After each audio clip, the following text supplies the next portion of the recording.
Ako tayo sa Word of God in Philippians chapter 4, verse 8. Sabay-sabay natin basahin. Doon tayo magsisimula sa dulo. Okay? 1, 2, 3, go.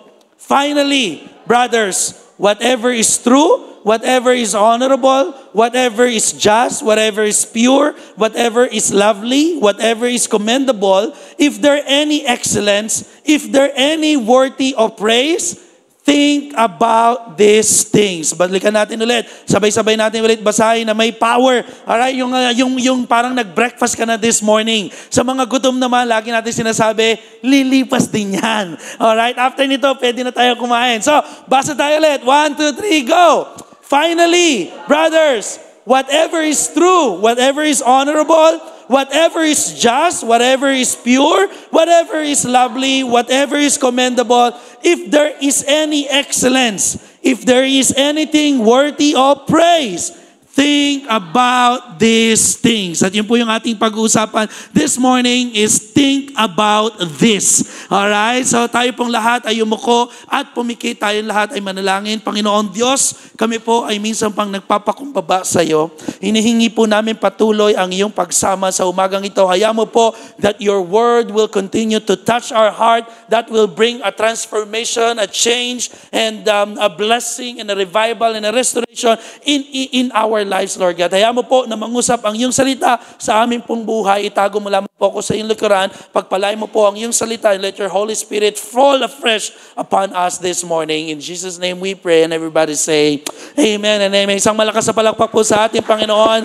Tayo pong lahat ay makakaupo. Wow, salamat po sa buhay po ng bawat isa na patuloy po na nakaka-attend ng ating 10 a.m. worship service. Maging din po sa patuloy din na nanonood sa amin po online through our JTG Manila account. Thank you, and may the Lord continue to bless you as you watch our live streaming until 1 p.m. and our last service for today, which is 4 p.m. po. So think about this. Kasi malino po na sinasabi ni Pablo, just to give you a context, no, kinakausap po dito ni Pablo yung church sa Filipos na somehow po may mga bagay na nakakabagabag sa kanila. Kaya before that verse, sinutusan ni Pablo, nasabi ni Pablo, let us be considerate to all. Huwag ka naman masyadong sakim kung hindi you consider other people. And then sumunod, sabi niya, if there's something na nagkakabagabag sa'yo, dito pumasok yung let anything become in prayer. Do not worry about anything, but in everything, pray. Sabi mo sa katabi mo, pray. And after magbigay ng mga tagubilin ni Pablo sa Church of Filipos, bigla niya ito in verse 8, in chapter 4, tsaka niya sinabi na finally, my brothers, my dear sisters, whatever is true, whatever is honorable, whatever is just, whatever is pure, whatever is lovely, ano man daw yung mga bagay na commendable, ano yung mga bagay na may excellente at worthy of praise, yun daw ang ating isipin. Sapagkat kapag inilayo natin yung, napag-usapan natin about battle, di ba? Yung tinuro natin, naging series natin last year about battle. And one of the battlefield na madalas inaatake sa'yo ng kaaway, bakit pumapasok ang depression, bakit pumapasok ang anxiety, it's all in the mind. Bago mo pa magawa ang isang bagay na mali or tama, nagsimula muna yan sa isipan. That's why it's very important na pangalagaan natin ang ating isipan. Hawakan mo yung malapad mong noo. Ay, yung maliit mong noo. Alright? Sabi mo sa sarili mo, alagaan kita. Alright? Why? Okay? Kaya sabi ni Pablo, ano man yung totoo, ano man yung kagalang-galang, ano man yung tama, ano man yung puro, ano man yung kaibig-ibig, ano man daw yung bagay na ka-commend, yun lang daw ang ating isipin upang sa gayon, walang makapasok ng mga lies ng kaaway sa isipan mo. Hindi pumasok dyan yung isipan na wala na nagmamahal sa akin. Di ba? Lahat na lang naniligawan ko, busted ako. Lahat na lang ipaalam ko kay pastor, lagi na lang rejected. Siguro hindi na nila nakikita ang value ko. Pero kasi isipin mo muna, balik mo muna dun sa foundation verse natin. Totoo ba yung iniisip mo na wala na nagmamahal sa'yo? Totoo ba yun? Sabi mo sa katabi mo, totoo ba yun? Hindi iniwanan ka man ng pinakamamahal mo na babae o lalaki, pero si Lord mahal ka. So hindi agad totoo. Tama? Totoo ba yung mga naiisip ng iba na na wala siyang pag-asa? Totoo ba yun? Hindi. Sabi ng Bible, sa Diyos may pag-asa. Kaya kailangan daw po i-practice natin at turuan natin yung ating isipan na ito yung mga bagay na ilagay natin sa ating mga isipan. Upang sa gayon, sabi ko nga po, walang mga bagay na atake ng kaaway or kasinungalingan ng kaaway na pwedeng papasukin dyan at paglaruan mo sa isipan mo hanggang eventually, maging outcome mo na yon. Kaya marami pong nag-suicide, pansinin niyo po, kasi kung ano-ano na pumasok sa kanilang isipan. Now, this morning, magbibigay lang po ako ng mga ilang pointers and then i-gauge natin. Kumbaga, kasama ko kayong mag-gauge kung ito bang sasabihin kong point number 1 hanggang na ilang points lang naman ito, ay ito ba ay totoo? Ito ba ay honorable? Ito ba ay just? Ito ba ay pure? Ito ba ay lovely? Ito ba ay commendable? Is it worthy of praise? Is it excellent? Kapag umuo kayo, papraktisin natin. Tama ba? Okay ba yan? O ayaw nyo, ako lang. Nandito na rin lamang kayo, di ba? So, sama-sama na tayo mag-aral ng Word of God. So, number 1, think about this. Kaya nga sabi ko, think about this. Magbibigay ako ng ilang mga pointers. And then think about, tama ba itong sinasabi ni Pastor? Tama bang gawin namin ito? At don't worry, yung mga sasabihin ko din naman po, hindi dahil sa aking sariling galing. Kung hindi, dahil yan sa salita ni Lord. Okay, hindi yan invento ko, kundi salita ng Diyos yan na inimay-himay ko lang at yun yung pag-usapan natin. Number 1, stay close to God. Do you think it is honorable na manatili kang malapit kay Lord? O gusto mo yung malayo ka lagi kay Lord? Kasi may mga Kristiyano rin naman dating malalapit kay Lord, pero nawala. Nahulog sa pag-ibig, nahulog sa tukso, nahulog sa kung ano mga bagay na inalok ng mundo, nawala. Kaya napakahalaga po that we have to stay close to God.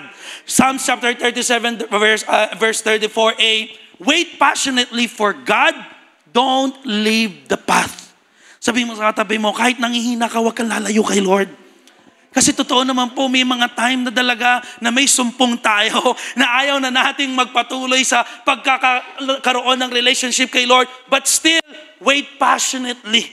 Kung dati apoy na apoy ka habang naghihintay kay Lord, kapag may pinagawa sa iyo si Lord, gustong-gusto mong ginagawa agad, but may mga time na talagang, alam niyo yun, yung stagnant moment, but still, don't leave the path. Parang ang mga waiter sa isang restaurant. Kasi, natawag dito, di ba po pag pupunta kayo ng restaurant, lalo yung mga fine dining, ang mga waiter, lagi yung may towel na hawak na ganyan, tas nakaabang.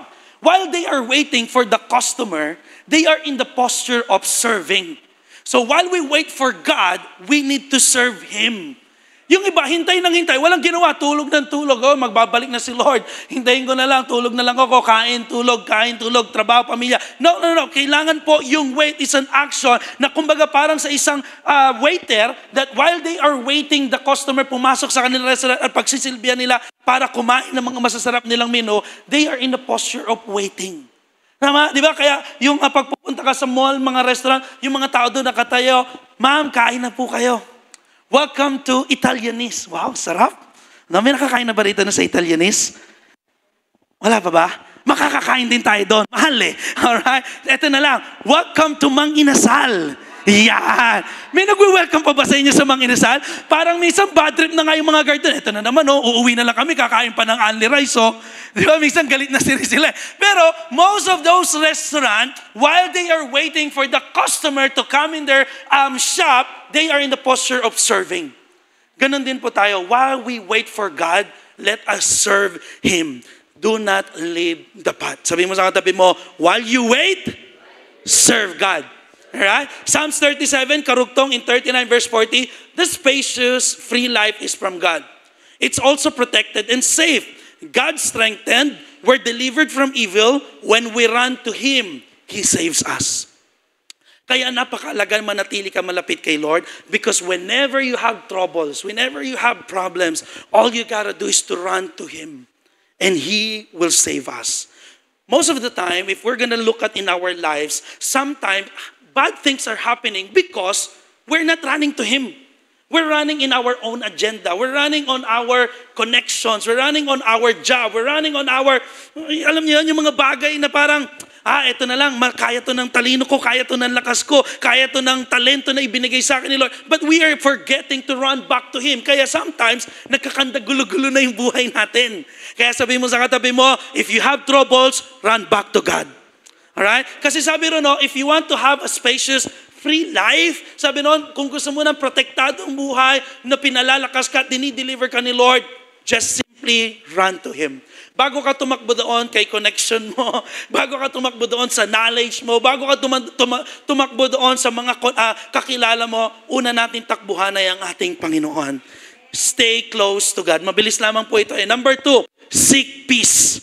Do you think seeking peace is honorable? Do you think seeking peace is true?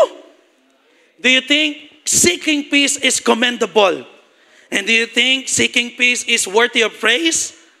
Now, i-practice natin. Una, talagang manatili tayo kay Lord kasi nag-agree kayo na ang seeking peace pala, ito ay worthy of praise, kaya gagawin din natin. Ano po ba sabi ng Bible? In Psalms 37, verse 37 ulit, Amplified Version, mark the blameless man who is spiritually complete, and behold the upright who walks in moral integrity.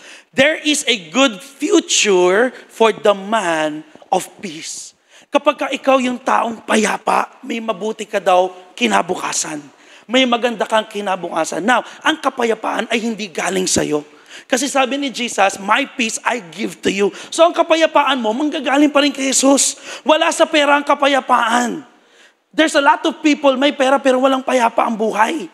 Hindi makatulog. Right? Kaya sabi doon, kapag ka ikaw ay taong na kay Jesus, sapagkat sabi ni Jesus, my peace I give to you. At meron din sinabi sa Jesus na, do not let your hearts be troubled. Kung hindi, manampalataya ka sa Kanya and He will give us peace because of a life of honor, blesses one's descendant. Napakaganda na lumalakad ka sa kapayapaan. Kaya yung kanta natin kanina, di ba? Yung I got joy in chaos. I got peace that makes no sense. Totoo lang, may problema na pero mga Kristiyanong nananampalataya kay Jesus, payapa. Why? Hindi maintindihan ng mundo yun. Yung iba, mga magkaroon ng away ng mag-asawa, ang hahanapin na niyan, alak. Tama? Ang hahanapin na niyan, yung mga tropa niya. Hahanapin na niyan, yung mga kaibigan niyang babae din na. Alam mo, nag-away kami ni Mrs. eh. Pwede ka ba ngayon? Usap lang tayo. Nox, saan tayo mag-usap? Sa hotel. Huli! Natulpo. Di ba? Ang dami ko napanood, natulpo. Sinabi nga, magpapa-change oil lang eh. Di ba? So, kapag ka ikaw, kapatid, ay, ang tawag doon, na kay Jesus, yung kapayapaan na meron ka makes no sense sa ibang tao na iba, parang nalulugi na yung negosyo. Parang hindi tayo makakagraduate, but parang payapa ka lang. Because I know, I have a peace with God. God is in control of my story. God is in control of my situation. Matthew chapter 5 verse 9. O ito naman, tayo naman mga Kristiyano. Blessed, spiritually come with life joy in God's favor are the makers and maintainers of peace.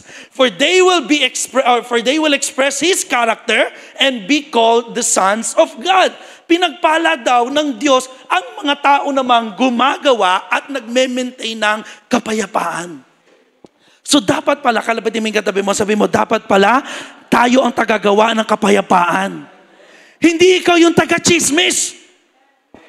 Tama ba? Yung, alam mo, concern lang ako. Narinig ko sinabi ni pastor, ganito ka raw eh. At tinira mo pa mga lingkod ng Diyos, di ba? Kaya imbis na ikaw yung magiging cause ng chaos sa church, ikaw yung gumawa ng kapayapaan. Ikaw yung maging bridge. Don't burn bridges, but you have to be the bridge. Paano natin marireach out yung mga tao na yon na, halimbawa, di ba? Gusto mo mag-share ng Word of God. Hindi ka best pang makakapag-share na ang way ng iyong sharing is very condemning. Right?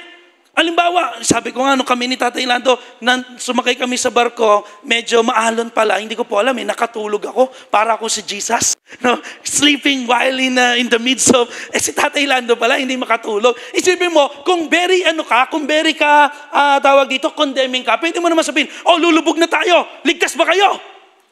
Baka pagbabatuhin ka nun ng mga tao doon kasi baka mamaya hindi ka peacemaker kaya you have to maintain to be a peacemaker. Why? Kapag ikaw yung taong peacemaker, hindi ikaw yung nanggagatong, hindi ikaw yung nag-a-add ng fuel to the fire, na alam mo na nga may fire, gagatungan mo ba? Kundi, sabi roon, you are the makers and you try to, yung dalawang magkaiwalay na gap, you try to be the bridge para maging maayos sila, then you are expressing God's character. Jesus' character and called to be the sons of God. Because that's what Jesus did when He went down here on earth. Ang layo ng gap ng kasalanan natin mula sa Diyos. But Jesus became the bridge para tayo magkaroon ng katiyakan pumunta ng langit because of what Jesus. Because He's the first peacemaker. Kaya, number 2, we have to seek peace. Pag may conflict, pag-usapan. Kung hindi nyo kayang pag-usapan, meron tayong leadership, meron tayong pastoral, may pastors tayo para magkaroon ng counseling, mapag-deal natin, para manatili yung kapayapaan sa church. At sa iyo ding sariling pamumuhay. Alright? Sabi po ni Linda Evans, if there's no inner peace, people can give it to you. The husband or your wife can't give it to you as well. Your children can't give it to you. You have to give it to you. Grabe, di ba? Kapag gulong-gulo ka sa isipan mo, yung tao hindi ka kayang bigyan ng kapayapaan.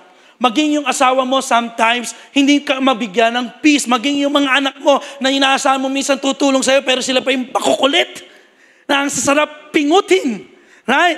But you have to give it to you, your peace. How? By simply believing in Jesus. By simply accepting the Lord Jesus, you are experiencing the peace that the world cannot give. Kasi yun ang sabi ni Jesus my peace is not the world cannot give. Ano ba yung ginibigay ng mundo? Sa mundo, pag may pera ka, pag may connection ka, pag successful ka, pag may negosyo ka, pag nasa iyo ang lahat ng gadgets, ang latest na sasakyan, kala mo payapa ka. Yun ang alok ng mundo. Pero kay Jesus, wala ka man ng mga bagay na yun, payapa ka na. Then may bonus pa. Kaya rin naman sa iyong ipa-experience ni Jesus ang buhay na pinagpala na may kapayapaan ka. So you have to give it to you. Huwag mong iasa kasi di ba minsan, ang daling nating manisi minsan. Kasi kaya ganito yung sitwasyon ko, kasi yan si pastor kasi yan si sister, kasi yan si brother, kasi itong asawa ko, kasi pinanganak ako dito. No, huwag ka nang manisi. Kailangan mo magbago ng isipan. Kaya sometimes, akala mo yung ibang tao may problema, pero totoo, ikaw. Alright? Pangatlo po, malapit na tayo matapos. Alright? Do not judge. Yan. Tama ba? Is it true na kailangan wag tayo basta-basta humuhusga? Is it honorable? Is it lovely? Kumukonti yung amen Yung iba hindi lovely sa inyong wag humusga. So ang gusto nyo, humusga ng humusga. Alright? Is it worthy of praise na wag kang basta-basta humuhusga? Yeah, para ramdam ko may kausap kung dami natin tapos ayaw nyo mag-say amen Alright? So, sabi rito ng Bible, Luke chapter 36 verse 37, do not judge others self-righteously, thank you bro, and you will not be judged. Do not condemn others when you are guilty and unrepentant, and you will not be condemned for your hypocrisy. Grabe, no? Ang bigat naman ito. Huwag ka manghusga kasi ikaw mismo uhusgahan.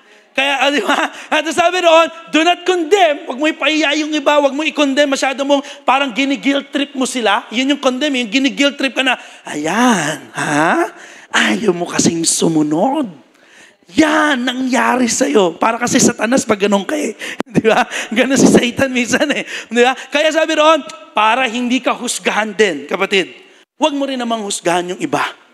You know, may mga bagay na hindi mo maintindihan ang sitwasyon. Bakit kaya niya ganun siya mag-isip? May mga bagay na hindi mo alam or nauunawaan bakit ganun yung karakter niya. Huwag mo siyang husgahan. Kasi eventually, marirealize mo na iba-iba tayo ng calling, iba-iba tayo ng giftings, iba-iba ang callings, ang binigay sa atin ni Lord. Kaya, hindi mo pwedeng i-expect na kung sino ka, magiging ganun din sila. So, yung mga bagay na hindi mo naintindihan, huwag mo basta husgahan. Hayaan mo lang. Okay? Abutin mo pa rin. Be the peacemaker pa rin. And then eventually, ma-realize mo, okay. Kaya pala siya ganun. Kasi ganun dito siya galing sa background na ito. Hinusgaan mo agad. Bandang uli, hipokrito ka pala. Ayan, sabi ng Bible. Di ba? Hindi ako nagsasabi niya, Bible. Alright? In Luke chapter 7, verse 41 to 42, why do you look at the speck that is in your brother's eye? But do not notice or consider the log. Grabe yun. That is in your eye. Yung speck kasi, parang maliit lang yun na alikabok na nasa mata. Pero sabi doon, bakit mo tinitingnan yung maliit na mata, yung maliit na speck or puwing sa mata mo, pero yung sayo, log. Alam niyo po yung log, isang malaking troso yun Sobrang laki nun. Puno yun na pinutol. Ganun kalaki na nasa mata mo. Alright? How can you say to your brother, brother, allow me to take out the speck in your eye when you yourself do not see the log that is in your eye? You hypocrite, play actor, pretender. Bibigat na salita ng amplified version, First, take the log out of your own eye, then you will see clearly to take out the speck that is in your brother's eye. Before you judge, tiyakin mo muna. Alisin mo muna yung malaking troso sa mata mo. Ang galing mo minsan tingin ng tingin, mali yun ah. Bakit yun hindi lagi umaten? Bakit ito on and off? Bakit ito hindi nagtatights? Pero tinignan mo, ikaw ba nagtatights? Di ba? Kaya kita nyo yung mga pinatatayo dito, tiyak at sigurado pag nagcha-challenge ng tights and offering, dino-double check muna kung tighter. Kasi ang hirap magcha-challenge ka ng tights, tapos ikaw mismo hindi tighter. Baka kunin ka ni Lord agad. Di ba? Kaya nga, sabi doon, huwag ka mag-play actor, huwag ka maging pretender. First, check mo muna yung sarili mo. Ikaw muna magpabasag kay Lord bago mo ipag-pray na yung kapatiran mo ay magpabasag din kay Lord.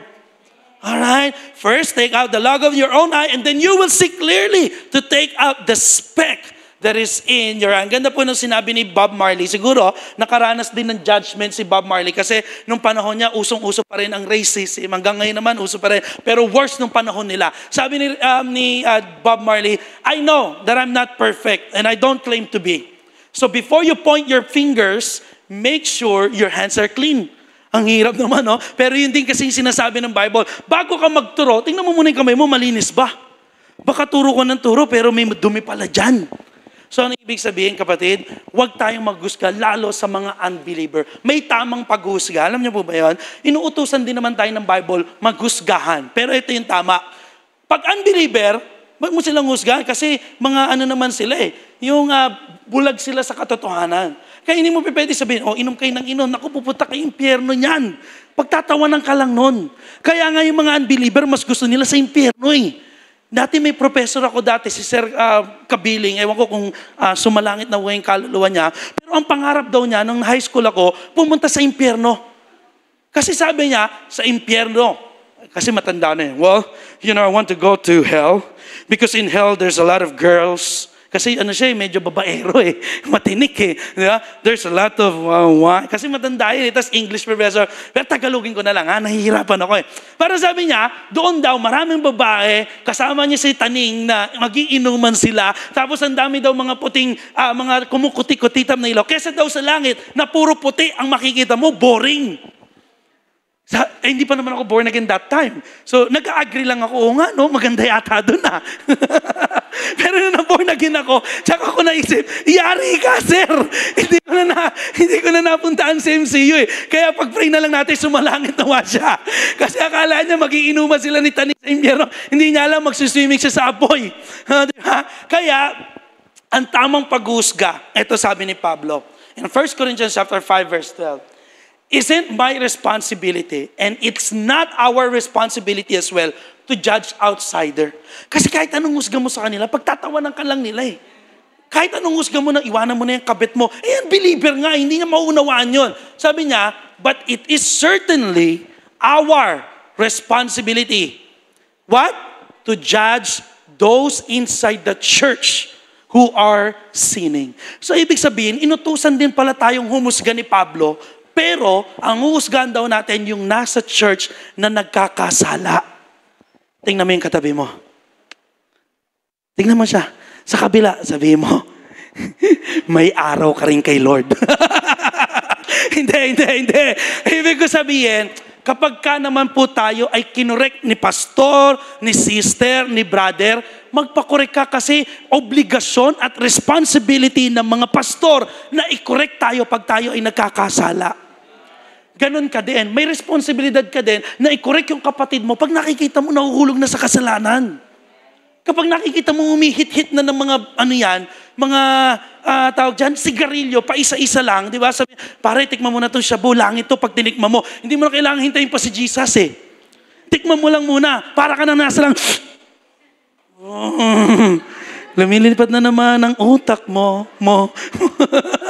Pero kung born again na, siwatahin mo. Husgahan mo, paalalahanan mo. Kasi sabi roon, responsibilidad natin magpaalala at humusga sa mga tao sa loob ng church na nagkakasala. Kaya kalabitin mo, ikatabi mo, sabi mo sa kanya, huwag ka magagalit. Pagka pinakokorek ka sa akin ni Lord. Ganon din naman kami. Pag kami naman din nagkamali, i-correct nyo din po kami. But of course, may pag-ibig. Yung iba kasi wala ng trip kundi mang correct eh. May mga taong ganyan, wala nang ginawa kundi mang correct lang. Anointed lang siya sa panghahanap ng mali. Alam mo yun? Mali ito ah. Ay, ba't mali ito? X to X. Kailangan, correct mo naman na may pag-ibig. Amen? Parang daming umimin dito ah. Bakit? Kinokorek ko ba kayo ng walang pag-ibig? Parang galit kayo sa akin ah. Hindi, joke na. Alright. Okay, pangatlo. Okay, una, ano yun? Stay close to God. Sumunod, seek peace. Pangatlo, do not judge. And pangapat, forgive others. Yan. There will come a point in our life that there will be a lot of misunderstanding between each and every one of us. But at the end of the day, we must forgive one another. Why? Sabi ng Bible, Luke chapter 6, verse 37a, no? Forgive and you will be forgiven. As simple as that. Hindi na sinabi rito, forgive kung ginagawa sa'yo ay maliit lang. Kunyari, chinismis ka lang, patawarin mo. Pero pag ninakawan ka, huwag mong papatawarin. May sinabi ba dyan? Wala, di ba? Pastor, 2 gives lang ako, hindi ko kaya 4 gives. Utang yun, pare. Ang sinasabi rito, forgive. Nothing less, nothing more. Kung ano may nagawa sa ating mali, kung ano may masakit man, minsan, hindi mo man naiintindihan, forgive, or you will be forgiven. And you will be forgiven. Kasi baka mamaya, umi-expect kang patinatawad ka ni Lord, pero hanggang ngayon, galit na galit ka pa rin sa biyenan mo. Galit na galit ka pa rin sa ka-churchmate mo. Galit na galit ka pa rin doon sa ex mo na nanloko sa'yo, na pinaasa ka, na ginose ka. Forgive. Hindi na sinabi niya, forgive if, kung hindi, forgive and you will be forgiven. Forgive others not because they deserve forgiveness, but because you deserve peace. And sometimes, yung mga nakagawa sa'yo na kasalanan, ayun, ang saya ng buhay. Ikaw, hindi nila alam na nagkamali sila. So, ikaw naman, bitter na bitter ka. Pag nakita mo pinagpala sila, uy, bago yung kotse ha. Sana mabangga. Kasi galit ka eh. Di ba? Uy, nakabili ng bahay ha. Dahil bitter ka, di ka marunong magpatawad. Sana lindulin. Ang sama natin, di ba? Ganun kasi kailangan. Hindi mo kailangan magpatawad pa dahil deserve nila. Ang kailangan mo magpatawad kasi ikaw kailangan mo ng kapayapaan. Ang sarap kaya mamuhay kapatid na wala kang, alam mo yun, wala kang iniisip na grudge to anyone. At sabi rin naman I think it was in Matthew, it says, before you come and worship to me, leave your offerings, go back to your family yata or friends, makipagkasundo ka muna, then tsaka ka bumalik at ihandog mo sa akin yung iyong worship. Ganon din tayo kay Lord. Whenever we worship, just make sure, ayos mo na yung puso mo. Kung kailangan magpatawad, reach out, magpatawad. Then, tsaka daw tayo maghandog ng pagpupuri at pagsamba kay Lord. So that's how we forgive others. Forgiving others, is it true? Is it lovely? Is it honorable? Is it commendable? Is it worthy of praise? Ano pa ba yun? Is it just? Amen. Praise God. Next, give away your life. Ayan. Okay. Parang pastor, parang hirap niyan ha. Paano naman sabing honorable yan? Ibibigay ko ang buhay ko? Yes, kasi sabi ng Bible in Luke chapter 6 verse 38, give away your life and you'll find life given back. But not merely given back with bonus and blessing. Giving, not getting is the way. Generosity begets generosity. Kasi alam niyo po, may kinalaman ang buhay pagdating sa pera natin. Pansinin niyo po bakit yung iba hirap na hirap magbigay ng tithes, magbigay ng offering, or maging generous? Kasi they are thinking that this is mine. Kapag binigay ko to, may portion sa buhay ko na mawawala. Bakit? Pambayad ko to ng bills, pambayad ko to ng bahay, kung ano man yung dapat kong panggastusin. Kapag ka ibinibigay mo pala ang financial mo, it's like that you are giving also your life. Kaya ang sabi ron, pag nagbigay ka ng buhay, tatanggap ka rin ng buhay. Hindi lang basta buhay, kung hindi given back with bonus and blessing. Grabe naman. Kasi kay Lord, pag nagbigay ka kay Lord, totoo lang, you cannot outgive God. That's the truth. Kahit gaano pa kalaki yung naibigay mo, kahit ikaw pang sumagot ng $1,000 dito sa big church project natin, that's 1 million. Hindi mo pa rin kayang maibigay or ma-give si Lord pagdating sa generosity kasi si Lord mismo ang unang naging generous by simply giving the life of His Son, our Lord Jesus Christ. Kaya kung si Lord, binigay ang kanyang bugtong na anak, ano pa kaya't hindi niya bibigay ang pangangailangan mo? Ang kailangan lang, we have to be generous and change our mindset na pag nagbigay ka, ikaw yung nawawalan. No. Kapag nagbibigay ka, ikaw pa yung nagkakaroon. Sabi ng Bible, in Matthew chapter 16, verse 25, for whoever wants to save their life will lose it. But whoever loses their life for me will find it. Nakakalungkot, maraming Kristiyano, they are, on the comfort zone Christianity. Ang pagiging Kristiyano po ay hindi isang comfort zone, kundi it's always a battlefield that there's a lot of time na kailangan mo mag-sacrifice, there's a lot of time na kailangan mong mag-give away ng buhay mo, na instead na dapat natutulog ka, pero you have to do the will of God sa buhay mo, na kailangan mo pa rin umattend ng church. Instead na supposed to be dapat family time ng karamihan ngayon, pero you have to choose to save your, hindi mo tawag dito, you have to save na makapaglingkod kay Lord. Kasi sabi rito, kasi hindi mga taong hangad na iligtas ang kanilang buhay, ayaw mag-church kasi kailangan may trabaho, ayaw maglingkod kay Lord kasi ang daming pinagkakabisihan sa buhay, sila pa mismo yung nawawalan. Pero kung sino daw yung taong inaalay ang kanyang buhay, para lang makasunod kay Lord, para lamang sa gospel, sila pa'y mas lalong nagkakaroon ng buhay. Naalala ko po itong post ko about 11 years ago. So, parang siguro pinra-practice na ako ni Lord ng panahon ito, bagamat bata pa ako, na talagang in terms of, serving the Lord, talagang lagi ko inaalay yung buhay ko, bahala na, matumawalan ng trabaho. Hindi. May post ako before, May 24, 2012. Okay, kasi parang ang JCAM ng church that time, May 28 to 31, something like that. Sabi ko gano'n, Lord, please touch my boss heart. English pa, no? Jejemon pa. Alright, mali-mali pa grammar. Lord, please touch my boss heart to let me join our youth camp in Jesus' name. Kasi ano pa lang naman ako noon youth pa lang naman ako noon, 2012, ang mga 16 pa lang ako niyan. Hindi, joke lang. Mga 20 na ako kasi 1992 ako. 20 na, magta-20 na ako. 19 pa lang. So youth pa rin talaga. Right? Ngayon, nag-chat niya yung si Mami, nakita niya yung post ko. Alright? Sabi niya, Mark, call me or Pastor Glenn. Kasi hindi pa uso ang calling, ang tawagan namin that time, Mommy and Daddy. Hindi ko alam kung kailang year na-develop yan. Wala nagturo sa amin, hindi nila tinuro. Kusang nag-develop yung family relationship dito sa church. Before, ang tawag ko pa kay Mami Manel, Ate Manel. Kasi that time, hindi pa siya ordained as pastor. Okay, so, Mark, call me or Pastor Glenn. When ang uwi mo, you told me last Sat, call me ha, lapit na camp. Alright. Kaya yung camp natin sa October 31 to November 1, November 2, walang pasok yung iba dyan. Yung iba magpapanggap, may pasok. Hindi ako makakasama, busy ako. Huwag mo hintayin maging busy sa'yo si Lord. Ginigigil mo ako Ha?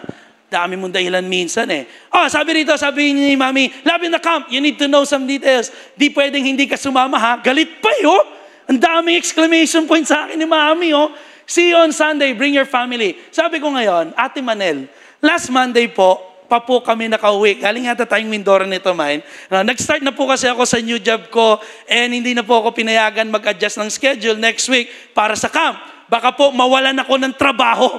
Grabe na, naging dahilan ko rin yan. Yung mga dahilan nyo. Pero sabi ko rito, baka mawalan po ako ng trabaho. Kung hindi daw ako papasok, ayun, May 29 to 31 yung camp. Because yun daw po yung crucial week para ipasok ko yung training. Ano po gagawin ko? Binigyan na din po kasi ako ni Mami, ng Mami ko, ng nanay ko sa Japan. Ni Mami para sa youth camp, but I don't know what to do. Aba, may English pa. Konyo Konyo. Anong gagawin ko? But I don't know what to do, Mami. Alright. Ate Manel matawag ko. Alam nyo, hindi ko na hinintay yung reply ni Pastora Manel, which is true. Hindi naman niya talaga ako ni-replyan. Sumunod, nag-comment ulit ako. Kasi wala naman doon reply Kunomment ko ulit sarili ko. Sabi ko ngayon, pakipindot, Te Manel, sasama po ako sa camp no matter what happened. Hallelujah! Palakpakan naman natin sa Lord. And because of that small step of commitment to God, I am who I am right now because the grace of God. Pangalawa, yung giving away my life. Kahit matanggal, and totoo po, hindi naman ako natanggal sa trabaho. Nung panahon na yan, hindi po ako natanggal. Nag-adjust pa rin sila. Why? Kasi sometimes sinusubok lang ni Lord yung faith mo. Kaya itong mga darating nating event, August 26 to 28 na mga anniversary, make yourself available. Subukin mo muna si Lord. Hindi make yourself unavailable. Kita nyo, hindi ko na hinintay yung reply bahala na, matanggap po hindi. Sasama ako sa camp. At alam niyo po, life-changing. And I can say, noong 2012, doon ako totoong na born again. Kahit 2010 pa lang nasa church na kami, pero totoong na born again ako after ng JCAM. Kaya, lahat tayo kailangan, we have to give our life. Kasi whenever we give our life for Jesus' name, mas lalo ka nagkakaroon ng buhay. Pero yung mga taong wala, hindi mo mahinga ng commitment kasi lagi, kasi may family ako, kasi may trabaho ako, kasi may negosyo ko. O di diyan ka na. Good luck, sana makita kita sa langit. Hindi naman yun ang basihan. Alright. Ibig ko sabihin, pagdating sa paglilingkod kay Lord, unahin natin si Lord. Sabi mo sa katabi mo, unahin natin si Lord. Next, patapos na tayo. Guard your heart. Napakahalaga. Bilang isang Kristiyano, lagi pong babantayan ng puso. Luke chapter 6 verse 45, a good person produces good things from the treasury of a good heart, and an evil person produces evil things from the treasury of an evil heart. What you says flow what's in your heart. Mapapansin mo, ano kaya laman ng puso ng isang tao? Purba mo, ano lagi mo naririnig sa kanya? Kapag lagi mo narinig sa kanya yung negative sa buhay, negative ang puso. Mapapansin mo ang isang tao, kapag may kinausap ka, lalo yung adik sa, tawag dito, yung dati na uso yung Bitcoin, no?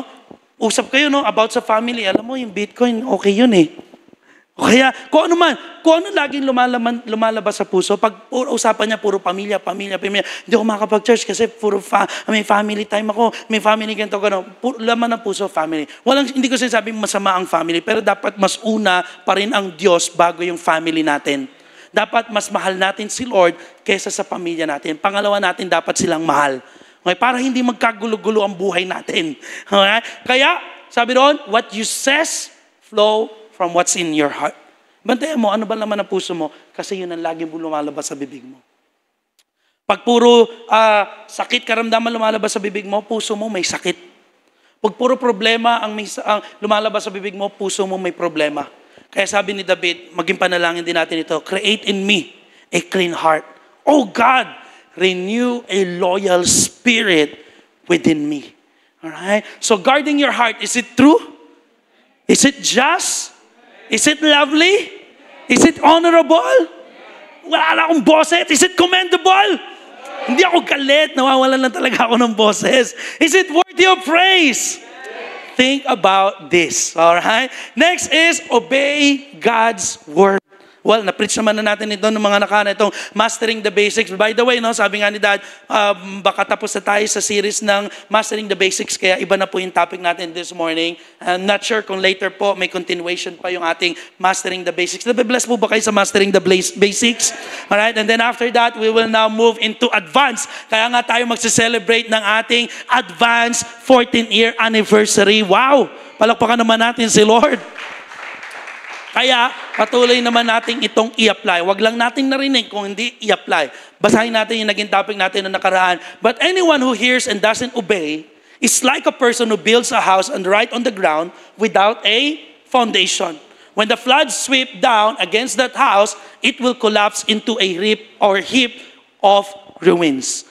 Kapag ka nakikinig ka, di mo ina-apply yung word of God, sinabi ng give away your life, obey God's word, di mo pa rin ginagawa, sabi noon, dumating sa iyong problema, dumating ang matinding sakit karamdaman, you will collapse. Luke chapter 6 verse 49, message translation, ganda rin naman po nito.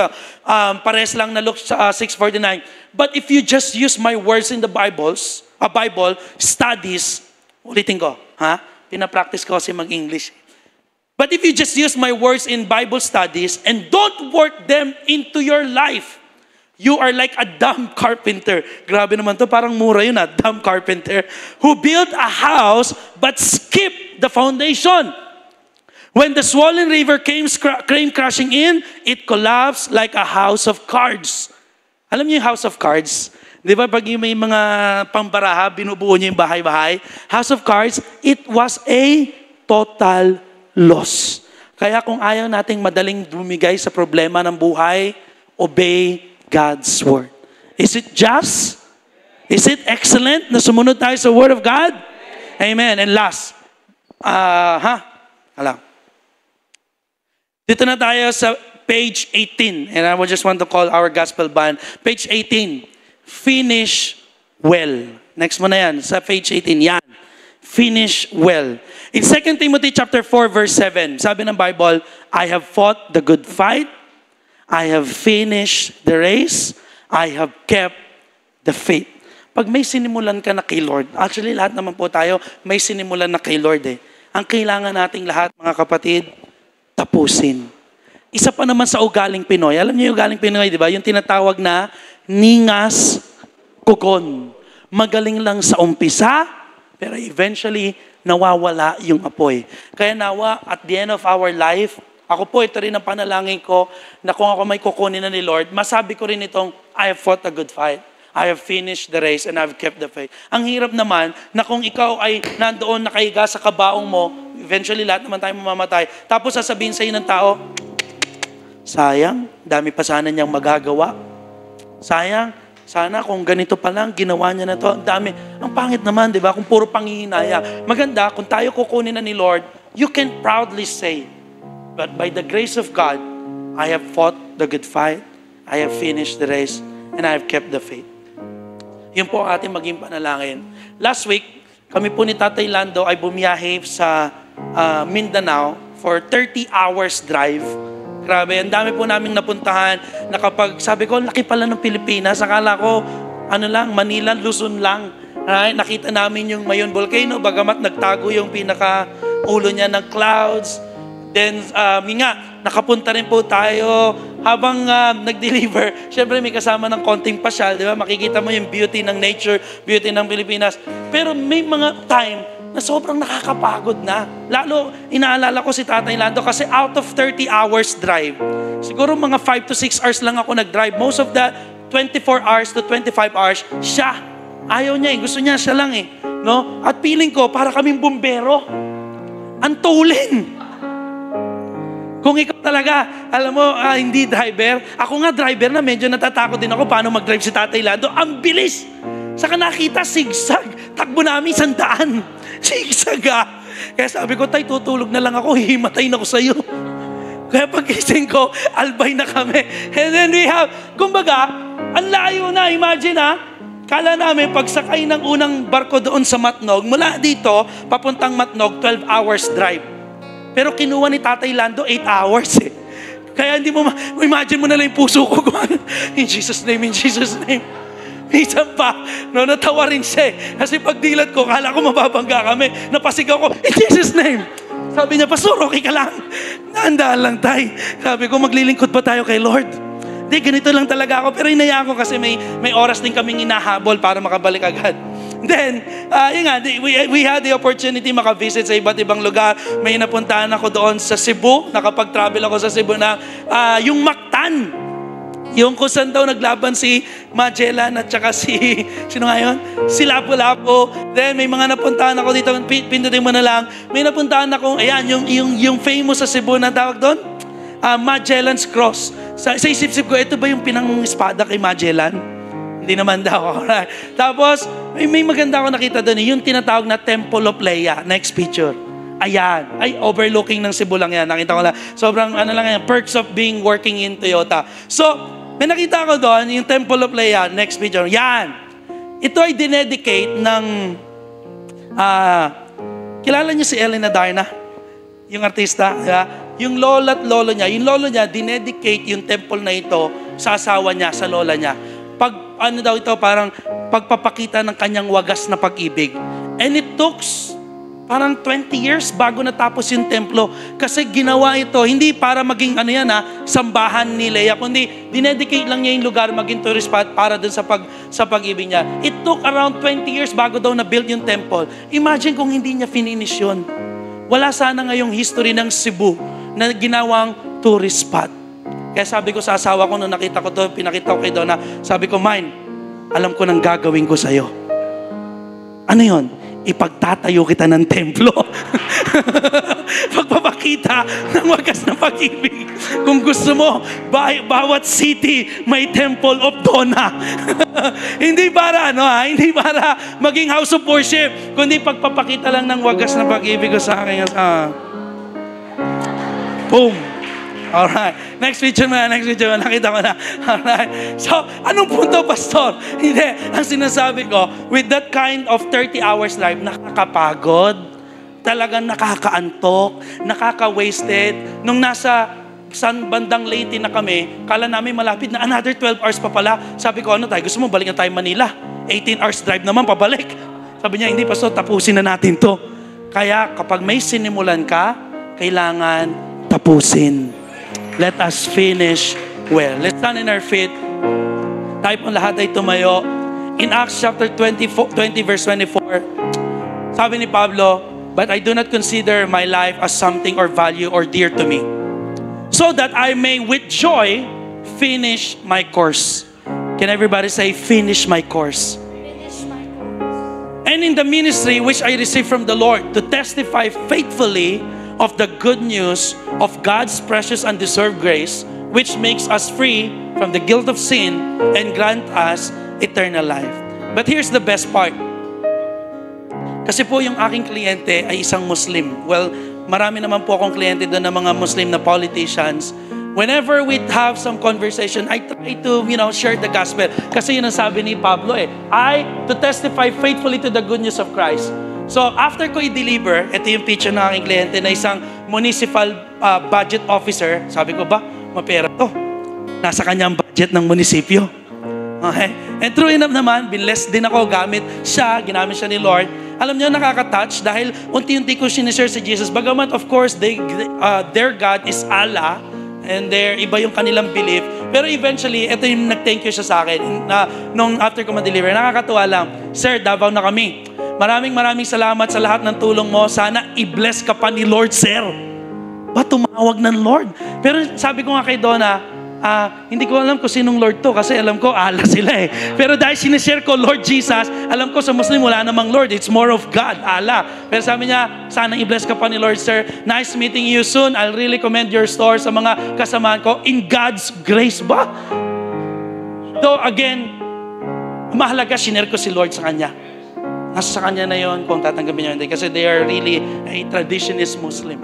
Okay? Pero ang maganda, you have to finish your own race. Iba-iba ang race natin, mga kapatid. Hindi po lahat tinawag magpastor, hindi lahat tinawag maging gospel band, hindi lahat tinawag kung ano man ang calling mo. Ang mahalaga, you finish well. Because in life, in our Christian walk, it's not how you start, but it's how you finish. It's not how you start, it's important. You may start, struggling. It's okay, it's normal. Ang mahalaga, tapusin mo yung iyong takbuhin. Mahirap man, minsan parang gusto mo nang bumigay kasi nakakapagod, ilang taon na, wala pang nangyayari sa buhay mo. And yet, still finish. Sabi mo sa katabi mo, mahirap man, pero tapusin natin. Nakakapagod man, pero tatapusin natin. Nakakapanghina man, kasi ang haba ng lakbayin natin, pero tatapusin natin because it's not how you start that is important, it's how you finish. Think about this. Finally, my brothers and my sisters in JTG Manila 10 a.m. worship team or worship service, whatever is true, whatever is honorable, whatever is just, whatever is pure, whatever is lovely, whatever is commendable, if there is any excellent, if there is any worthy of praise, think about this. Yung mga inilatag ko pong points kanina, you agree that it is honorable, is it true? So we have to continually think about those things and practice it in our life.